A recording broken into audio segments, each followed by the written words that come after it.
I'm saying that from a very low bar. We've been really, really bad, but they were encouraged. But I was there to watch and cover Manchester United, and they were terrible. Are you at a bar in a hotel there, or are you at a foyer, or where are you? I'm in my hotel room near to Central Station in Newcastle. I've just been to watch Blythe Spartans play football. I told my wife that I was working at the football. I didn't tell her that I'd gone to watch a non-league game, and no work was involved whatsoever. But I guess she knows what she married into. That reminds me of going to watch the snooker in Sheffield with my mate Julian, and I wouldn't be big into snooker, but I just went along anyway, and the two of us went to this afternoon greyhound meeting at the Sheffield Dogs Track, which was really just an industry meeting, like at 10 or 11 in the morning. I think the beer was about like £1.80 or something, and Tony Enzo from, like, he's a well-known journalist, Tony Ennis, he just turned up. I was like, what are you doing at a dog meet like in Sheffield, a bags track with 3 bookmakers, only there for betting shop fodder? And he just said, I just happened to be in Sheffield, so I went to the dogs. Yeah. Well, I happen to be in Newcastle, and I like going to different football grounds. And I saw that Blythe Spartans were playing. They're a famous old non-league team, and I like to go to a game when I'm not working and to pay and support smaller clubs. I don't take a press ticket, and to stand on a terrace and just to listen to people. And I grew up in that environment. All my family played football at that sort of semi-professional level. So I'm quite comfortable in that environment, and I took a bus there. It sounds really sad, this, doesn't it? But I enjoy these type of things. No, it's a nice contrast from all the bigger games that I get sent to in Manchester or Madrid or wherever. No, because, okay, I'm going to be honest, I find this sort of chat far more interesting than what should Rangnick do in terms of, you know, the 4-2-2-2 or whatever it is, because you went to a game last night where Newcastle are basically backed by Saudi Arabia. Man United are run by effectively the Glazers, who are essentially making an awful lot of money off the club. Ronaldo's on $500,000 a year. So does part of you going to that Blythe Spartan game and paying in whatever it was, £7 or £8 or whatever, does part of you pine for that at times? That was the football that we sort of grew up with, and obviously before it became this commercial behemoth. Like, I've always loved it. I like people. I like going to real life football matches and going to new places, to new football grounds, to new towns. I know that the area I passed through on the bus has been a breeding area for footballers over the years. So just the area the bus passed through today, Bobby Charlton was from there, Brian Robson was from very close by, Michael Carrick was from there, and that interests me, and I like to speak to different people. It was £12 in, and the match programme was £2, but I enjoy it, and it was blood and thunder. It was a rivalry between two teams who are not based so far apart, but I just like going out in the real world. I took a train up to Newcastle from Manchester yesterday, and I was looking around for my face mask, and the man on the seat opposite passed me a clean face mask, and he was a Kurdish refugee who arrived in England 7 months ago, and he told me a story about his journey and crossing the Channel, and he was a really polite young man who'd been learning English. And if I would have stayed at home and watched something on a screen, I would have never had that encounter with that young man. And I found it very interesting. And it's not for everyone, but it is for me. Football is so much more than about the game. And I love it that Blythe, a town of 20,000, and I'm sure there'll be many places like this in Ireland, and I know there are, and they've got 700 or 800 loyal supporters, and I respect them. Football is not all about the glamour. It's not all about the glory. And I respect anyone who supports the team in a proper way, but I enjoyed it, and I might be popping into Harrogate Town tomorrow evening, but again, my wife has got absolutely You'll be no divorced idea by then, I think. Yeah. To be fair to her, I do make a living out of doing this, but not specifically about going to Blythe or Harrogate. But I'll be at Old Trafford the day after for the Burnley game if it goes ahead, and I expect it to. Andy, you're clearly an absolute legend, and one Manchester United legend, Gary Neville, he spoke rather disparagingly after the game last night. I think when you mentioned body language, I said it after the Everton game earlier on in the season when Cristiano sort of walked off, and I thought he put pressure on Ole Gunnar Solskjaer. He's run off again tonight. He ran off at Watford when the manager was going to get sacked and everyone usually gets sacked. and at Norwich. And I think that Bruno's whinging like that. They're the two senior players in that dressing room. It's devastating for the younger players if the two best players in the team are looking at the others as if you're not good enough. And I think that Cavani takes that away, because I don't think he wilts in the presence of Ronaldo or of Fernandes. I think he stands up to them. I think he helps the other younger players on the pitch. I think he needs to be on the pitch, because they need to get rid of that whinging attitude. They really do. And you've got to go over and clap the fans at the end of the game. I don't care how you've played. I don't care what the result is. Get over to them fans, clap them, walk off with your teammates. You have to do that, particularly when you're the best player in the world and one of the greatest players of all time. This whinging has upset you. Is it Bruno and Ronaldo particularly that you're talking about? Yeah, it's annoyed me for about 2 months. And your best players in your team, it's devastating when those players are giving that look and that body language towards the younger ones. They have to help them. They have to be the father, the grandparent in the team. They have to make sure. I made massive mistakes as a young player at Manchester United, but I had great senior players who, they would have a go at me, but they would also put their arm around me and they'd help me. And I don't get the feeling that's happening. I think there's something wrong in there. And Ralph Rangnick's mentioned body language. He's mentioned words that after 2 weeks as a manager you shouldn't be mentioning. But you can't run off the pitch at the end of the game. Bruno's whinging all the time. He's been sensational for Manchester United. The two centre-backs, to be fair, were poor at the back. They're the other two senior players, so they're performing poorly. Maguire's having a nightmare season. Varane's just coming back into it. But the two players at the front who can carry that team, and to be fair, Ronaldo has carried that team at times this season, but you've got to be there when your teammates need you in the most difficult moments. And look, at the end of the day, I love that lad. You know what I mean? He's the best player that I've ever seen in my life, almost. But don't run off at the end of the game. I'm not having that. Yeah, he was speaking on Sky, and Off the Ball football coverage is brought to you by Sky. Andy, where do you start with the performance last night? I thought Manchester United were terrible in the first half and a little bit better than terrible in the second half against a team who'd won one of their previous 18 league matches and had a really bad defence, and it worried me greatly. And I tweeted, I didn't know Gary Neville had said that at the time because I was in the ground not watching the game on TV, but I tweeted immediately that the players went off without applauding the 3,000 travelling fans who were high up on the top tier to my left. And I saw Ronaldo just go straight down the tunnel, followed by Marcus Rashford and then Nemanja Matic. The rest of them did at least make some effort to go towards the away fans. And it's a small detail, this. It's not the most important thing in the world, but it is an important detail. Is that not like really annoying now? If you actually you're on your way back from Newcastle, whatever. So the Man United fans who made the journey to Newcastle and all the expense that entails, and the regulars who go to games week in week out away from home, and you're on whatever it is, $500,000 a week, and you don't even have the wherewithal to at least clap your hands in a token gesture after the game, must be pretty head wrecking for the hardcore fan.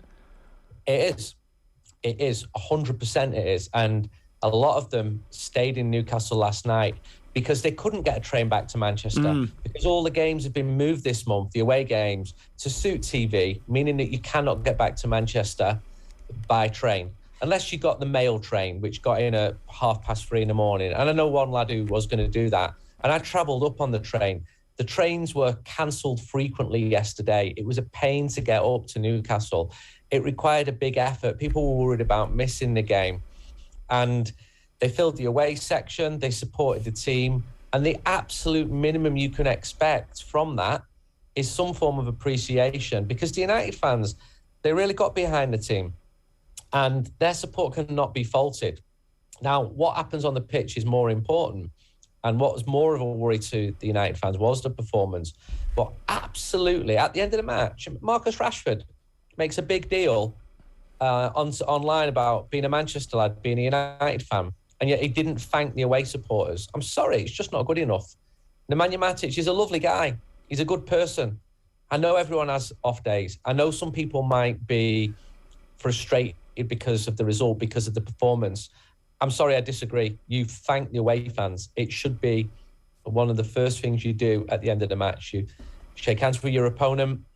And there might be mitigating reasons. You know, I've seen Ronaldo this season accosted by pitch invaders at the end of matches. He might have his reasons, but I know what I saw with my own eyes.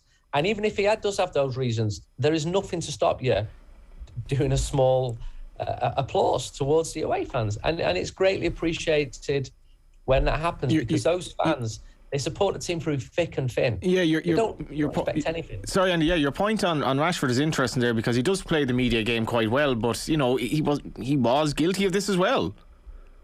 He was, and look, he's human. He makes mistakes. People have good days. They have bad days. He's probably annoyed about his performance, the team's performance. I get that, but that doesn't mean I'm not allowed to comment on it either. I don't think this should be happening again, and I think there should be leaders within the team, which brings us back to what Gary's talking about, senior professionals who are making sure that the fans are being applauded at the end. Now, it was Cavani who went to the fans first, followed by Bruno. And when the other players saw that happening, they moved towards them as well. And David De Gea, who was man of the match, again, he came from the other end of the pitch. And it is a small detail, but in my opinion, and I speak to Man United fans every single day who travel everywhere. Their whole life is about Manchester United. They were there this morning outside Newcastle train station. They were walking around the quayside today. It's Christmas time. The circumstances are a little bit different. You can stay over in Newcastle. I know what they're thinking. I'm not speaking for all of them, but I get a very good gauge of what the issues are among Manchester United fans. Clearly that performance was one of them. The new manager is not getting criticism just yet because he's new into the job and speaks well, talks well in terms of the media. But the players absolutely should be applauding the fans. The text we're getting in, is Rashford getting away with his poor form from media because of his off-the-field stuff? Very interesting there from Killian in Kildare. Is De Gea back to his form back before the 2018 World Cup? Sean Milford. Hi Johnny, I've been a Man United fan for 50 years and I have to say this United midfield is the worst I have seen. Fred McTominay and Matic Van de Beek absolutely dreadful. Who does Andy see out of Wan-Bissaka and Shaw getting their spot back? Personally, I think Dalot gives more than Wan-Bissaka, whereas I feel Shaw, when on form, is the best left back in the world. Ollie and Nace. I remember watching Roy Keane, who was a proper leader, and he would never act like Ronaldo, whinging and running down tunnels. Are United lacking leadership? Carl from Thomastown. James Lennon on YouTube. As for Maguire, oh my God, he's barely championship level, shocking useless. A lot of stuff there, but I think the leadership one is just staring you in the face really at this stage. Who are the leaders? Well, the leaders should be taking the players to the away fans at the end. So the two people I saw doing that were Edinson Cavani and Bruno Fernandes. Bruno Fernandes is not playing well. He was fantastic for when he came, and throughout last season, he's not having a good year at all. And what's gone wrong there, Andy, actually? Because even in the Ireland games, the Portugal games, he was just pretty anonymous against Ireland as well. I don't know what's going on there. He's frustrated. To be fair to him, he does try the passes, which are the most difficult to come off. And when they do come off, and he's brave in doing that, he always wants the ball, but he's not playing well. And I first noticed his body language at Wolves away back at the start of the season. And I remember thinking, stop this. You're just going to get yourself into trouble. And he hasn't stopped it. And he's going through a bad spell. I don't think he's suddenly become a bad footballer. The point about Rashford, he's not playing well either. We can't pretend differently. Are the media going easy on him? I don't think they are. I mean, my job is to tell the truth, and it's subjective. So the point that which one of your callers made, one of your listeners, about Maguire being championship level, I don't think that's true. He's clearly Premiership level. He proved he was one of Leicester City's best players. I'm not saying he's Vidic level. I'm not saying he's Ferdinand level. But I think it's pretty disparaging to say that he's a second-tier footballer. He's not having a good season, and he's not playing well. And a couple of the players who played for England in the Euros, like Luke Shaw, you could say the same thing about them. So maybe that is a factor. They didn't have a break over the summer. Varane is a fantastic player. He had a really poor game against Newcastle. Newcastle were really up for it, but it's not just the Newcastle match. Norwich away, 1-0. De Gea again saves Manchester United. Palace at home, 1-0. Ayew missed a really good chance after 75, 76 minutes. So you can't put it on the manager because he's just arrived, but he's overseen major changes. So he's seen 3 of his coaches leave who he didn't want to leave. So Kieran McKenna, Michael Carrick and Martin Pert. Now, I wrote that a couple of weeks ago, but because you're going against the grain, because they're associated with the old regime, with failure, with Solskjaer, people don't want to hear that. They want things that are nice and new and shiny and new players, new managers, new coaches. But I know the reality. I speak to people at a really good level within that football club every single day. I don't just pluck information out of thin air. And I know that the loss of those 3 coaches was a loss because they were the lads who were taking training every day. And suddenly the interim manager's got to bring in other coaches and the players are going to be sussing them out. You factor in COVID as well. And other managers have got to contend with COVID as well. And some of it's got to be on the manager because he chose that the formation last night didn't work at all. Newcastle were just breaking out so easily as Manchester United's high press failed. So lots of questions, lots of concerns. And I think that Manchester United have got to try and get that 4th spot, and it's looking increasingly difficult. It absolutely is. At the moment, they're 7th. And if maybe West Ham have faltered a little, obviously won today, but the rallies of Tottenham and clearly Arsenal, who have, shot 7 points ahead of Man United, albeit with 2 games more played.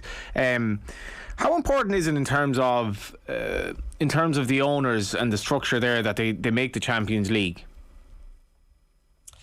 Well, Manchester United is structured to play in regular Champions League football. Got a team squad with one of the highest wage bills in world football. This wasn't built for the Europa League. You don't sign Cristiano Ronaldo or Edinson Cavani to be playing Thursday night in the Europa League. So anything outside the top 4 is a failure. And Ole Gunnar Solskjaer, to his credit, got United to 2nd last season. You might say that that's because Liverpool had all their injuries, etc. But he got United to 2nd last season. And Manchester United are through to the knockout stage of this Champions League. Anything outside 4th is a failure. It's very, very important for the structure of Manchester United that they're playing Champions League football. And at the moment, what does he do to change that? And you mentioned the high press. For me, I think, and it's been said when Ronaldo came in, Ronaldo has obviously individually has had some very good games, but he is a problem. He is a problem, especially when he plays like he did last night. Is he going to become a further problem, or do you see it as a greater issue as obviously Fred and McTominay in midfield at times, people would knock them as well. What is the chief problem at Man United, or do we have all night? You've got lots of issues there which become more magnified when the team play like they did last night. Fred's actually been playing well. He was brought off last night as the system changed. The midfield is an issue for a lot of supporters. We can't deny that. The 2 central defenders are not playing well. Your 2 fullbacks who looked like mainstays last year have not been playing for one reason or another. 2 replacements. Are they world-class fullbacks? Not really. You've got the forwards who are not scoring against the worst teams in the league. You've got out-of-form players, like I mentioned, Bruno Fernandes. Marcus Rashford is another one who's not playing well. You've got injuries. Edinson Cavani, I think, is a great player, but he's not been able to play, so that's no use to anybody. I'd love to see him playing. I think Varane's a great player too, and I'm hoping that was a one-off for him against Newcastle.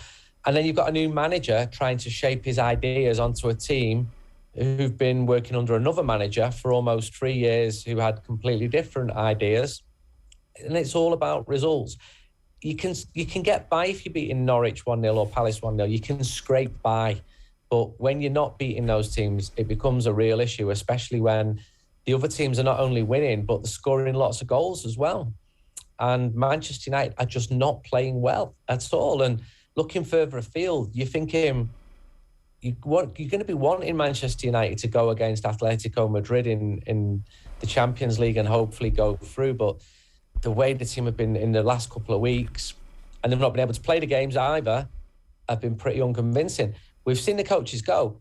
There might be more departures. So you've got an unstable structure there. And Ole Gunnar Solskjaer went. I understand why he went. The results are completely gone. It's a results business. He was very popular there. And suddenly you lose that, and you've got Ralph Rangnick comes in, and he's very good with the media, gives you really good answers, but his answers to the media are not going to get fans on or offside. It's what his team does. And I remember even before he played a game, one of the Man United fans who goes everywhere, he said to me, this new guy from Germany, I don't know so much about him. What do you know, Andy? Because why has he never managed the top teams in Germany? Why did he never go to Bayern Munich? Where's he been for the last couple of years? And these are the questions which will start coming in a month if the results stay pretty poorly, or the performances are pretty poor, because the run of fixtures are quite forgiving.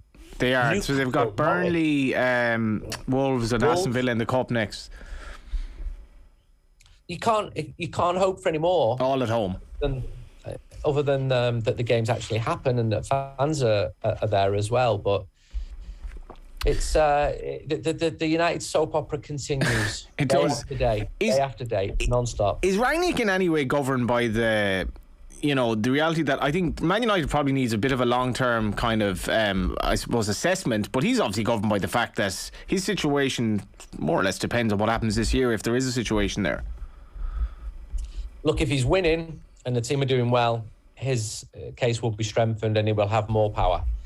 If he's not, then we go back to what my mate said to me a couple of weeks ago. Who is this guy? Why has he not been managing? What's been going on? So he's got to get the results. His best success has been as an overseer, bringing in young coaches, watching them develop. And they take time. When he got the job, I spoke to his old boss at Schalke in Germany, and he said he's a projects man. He takes time. You can't get him to do stuff in 6 months. And this was someone who really liked him and really respected him and who wanted him back at his club this year. But he's at an even bigger club where you've got these huge egos. You've got a dressing room where you've got players who want to leave, people like Anthony Martial. And it is not an easy task. And Ollie did a good job in putting a brave face onto that and protecting his players. Ralph Rangnick has come in. He's upset the apple cart. Maybe that's a good thing. Maybe being a disruptor is a good thing. And maybe that's what Manchester United needed, because it clearly wasn't working with that awful run of results, which saw to Ole Gunnar Solskjaer losing his job. Does he need to go back to the system of football that was most effective under Solskjaer to some extent, where it was like a lot of pace on the break? Man United aren't really a possession-based team anymore. An awful lot of pace on the break, expose teams, even good teams, by having a compact defence off the ball, because I just don't see any particular identity to the way they play at the moment. I don't be on this sort of 4-2-2-2-2-2-2-2-2 and look, he's the tactics man. He's the genius here. He's the guy who's got to sort it. He had a Blythe Spartans game last night, though. I thought Blythe Spartans were more tactically effective today as they beat their rivals Spennymoor United in a blood and thunder match than Manchester United were. What I did see was Newcastle United, who leave loads of space at the back, easily bypassing Manchester United's central midfield yesterday, and a big gap between the midfielders and the defenders, and mistakes followed. So Varane was culpable for Newcastle's opening goal. I think he lost possession in the move that led to that. It just leaves you so short of confidence in what Manchester United are like at the moment. But still, the fans will go. They'll support the team. They just wouldn't mind the players supporting them a little bit back at the end of matches. Andy, I hear you having gone to League of Ireland games all over the country, and being that away fan, it actually does make a difference. And that's even at this level, when the fans applaud you after the game in your own little way, it actually goes to your heart and does make a difference. Happy New Year to you. Thank you. And that was Andy Mitten. A couple of texts very briefly. Are United fans worried more about Spurs or Arsenal at this moment of time? The battle for that fourth spot is one to keep an eye on from Saoirse. Lads, things could be worse. He could be an Evertonian with Rafa in charge. We are a club going backwards. I don't think Rafa's that bad, but in any event, coming up after 8, we hear from Don Stradley, author of The War.